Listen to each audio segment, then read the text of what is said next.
What is going on, YouTube land? I am Chris Catalunya. Before we get into this shoe review today, go ahead and check out my Instagram, Chris Catalunya with the underscore at the end. Go ahead and like, subscribe, and hit that notification bell so you know when I upload a new video. Alright, let's get into the shoe review. In my hand, I have the Jordan 11 Concords. This shoe released on the sneakers app pretty early. This released on November 15th of 2018. The official release date of the shoe is actually 3 days later from now, December 8th, 2018. If what I'm reading on these sneaker blogs and watching YouTube videos and whatnot, they're saying that there should be 1 million to 2 million pairs of this shoe worldwide. So if you're trying to cop a pair, you should have no problem copying, or you just suck that bad. The shoe was designed by Tinker Hatfield, and he's pretty renowned in the sneaker community. This is actually one of his favorite shoes. The shoe released in 1995, but before the release to the general public, Michael Jordan was in the playoffs against the Orlando Magic, and he had a sample pair of these Concord shoes. They were only samples, and Tinker Hatfield was like, dude, you should not be wearing these shoes on the court, especially since the NBA had strict policy guidelines on what you could wear on the court. But regardless, and in typical Michael Jordan fashion, he did whatever he wanted and wore them on the court. And he wore them for 2 games of the playoffs. The NBA came back biting on him and fining him $5,000 for wearing these particular shoes on court for those 2 games. So that 3rd game, he actually wore some Penny Hardaway shoes, in which he had taken off the Penny Hardaway branding on it. And then the 4th game is when Nike and Tinker Hatfield gave him another pair of shoes, which we all know to be the Space Jams. After the playoffs, these shoes released in November of 1995, and honestly, I don't remember this shoe release. I was living in Japan at the time. I was 8 years old, and shoes were definitely not a priority. I think models and Gundam figures were. I really didn't care about shoes until the Candy Cane 14s came out. Don't judge me. We also got a release of these shoes in 2011, and that's where people were camping out at the malls, at strip centers and whatnot, and people were actually stabbing and shooting each other for these particular shoes. And then that's when Nike started to realize, hey, we need to employ a raffle system or some type of ticketing system, and they ran with that. And finally, in December 8th of 2018, we get this shoe. The retail price in 95 was $125. In 2011, it was $180. Now, this is retailing at $220. It's quite a bit of a jump. I really do enjoy the youth talking about the shoe and bashing it. I love how they say this shoe is super ugly, there's no resale value on this shoe.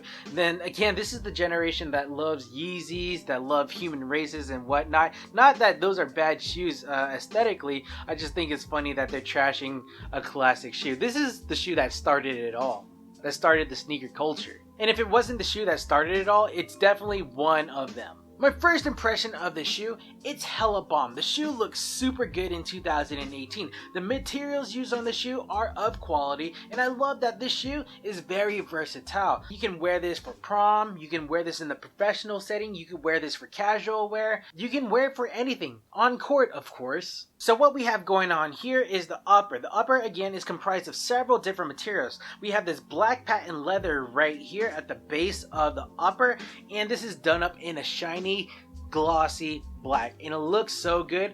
I'm just really scared that upon the first couple of uses, it's gonna crease right here, and there's really no way to get those creases out, even in ironing. If anything, that'll probably destroy it. But there are 1 million to 2 million pairs of these shoes being released, so that's why you have 3 different backups. Now, above that patent leather, we have a nylon meshing going on, and this enables breathability for your foot, because obviously your toes can't breathe with this patent leather right here, so the rest of your foot has some breathability with this nylon meshing. Now, on top of that nylon meshing, we have some flat white nylon straps with the ends that are looped in, and these loops actually form the eyelets for the shoelaces to feed through. Now, on the heel of the shoe, we have this number 45 that is printed on some neoprene feeling type material. It feels pretty stretchy, but this number 45 was actually on the sample pair of Jordans that Jordan wore during those 2 playoff games. Now, he wore the number 45 after he came back from retirement for the first time in the NBA,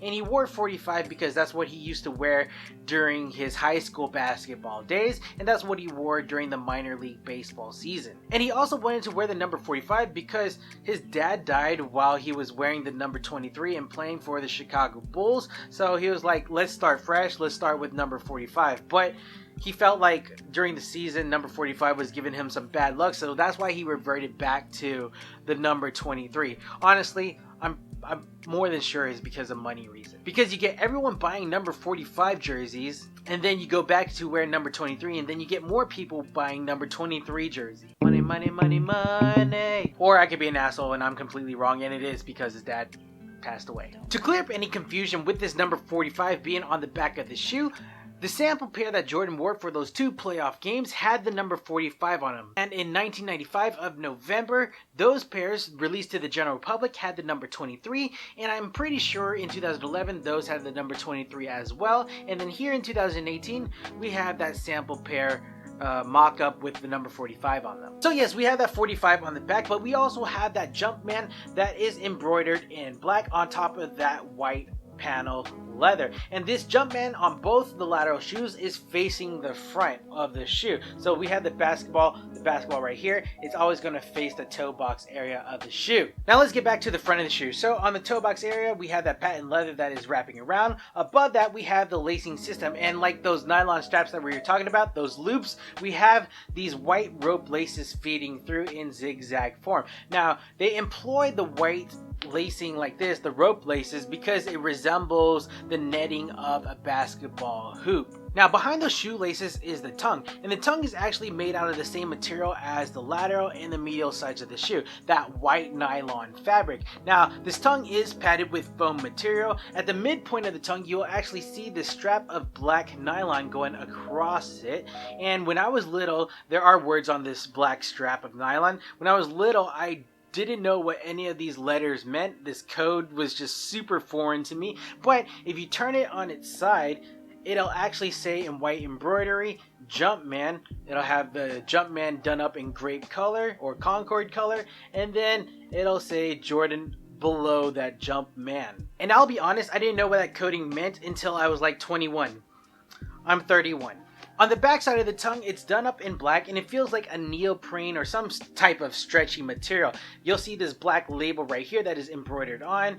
You'll see some hints of Concord and the Jumpman in the middle. It says, quality basketball products inspired by the greatest player ever. And the rest of the lining is done up in that same black coloring. Again, not sure if it's neoprene or some other stretchy type of material. Now, in trying to pull out the insole, this shoe tree actually comes with the shoe. It's done in that Concord color.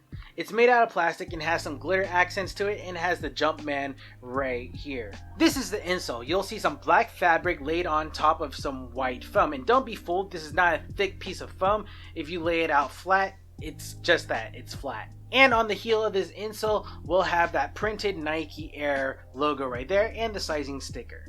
Getting into the midsole of the shoe, this white portion right here, this is the EVA foam, otherwise to Nike known as Phylon material. Now, this is a Nike Air Jordan. I'm not too sure if this is a full-length Air unit or a heel unit. On most Jordans, I want to say that it is just a heel unit, but for purposes of this video, I don't know. Getting into the outsole of the shoe, you can see the icy blue just happening all over. And you can see how transparent it is by looking at this Jumpman right here that shines through. Now we have 2 hits of Concord. We have it at the forefoot of the shoe and at the heel of the shoe. And this is done in a blown rubber material to enable flexibility. And it has some zigzag traction marks too. On the medial side, we have this carbon fiber plate right here. And actually that carbon fiber plate is laid under that icy blue material. And you can see through that translucent rubber.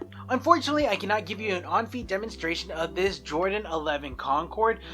This is a size 11, it's not in my size, and I'm also sending this shoe to my cousin in Australia because I don't know how limited this shoe is going to be over there. So in summation, I think this is an awesome shoe. It's a classic design, it's very versatile, you can wear it with almost anything. You can wear it in the professional atmosphere, you can wear it casually, and you can wear it on court, of course. With 1 million to 2 million pairs being released, there is no reason why you should not have this in your closet if you are a fan of sneakers. This is a must-have. Alright guys, I think this is a pretty good stopping point for this video. What do you think about the Jordan 11 Concords? Is it a good pickup, a bad pickup? What do you think about that $220 price point? Do the materials used on the shoes justify that price point? Let me know what you think down in the comments below. Go ahead and check out my Instagram, Chris.Catalunya with the underscore at the end. Go ahead and like, subscribe, and hit that notification bell so you know when I upload a new video. Alright guys, I am Chris Catalunya, and we will check you next time. Cheers. Sige na.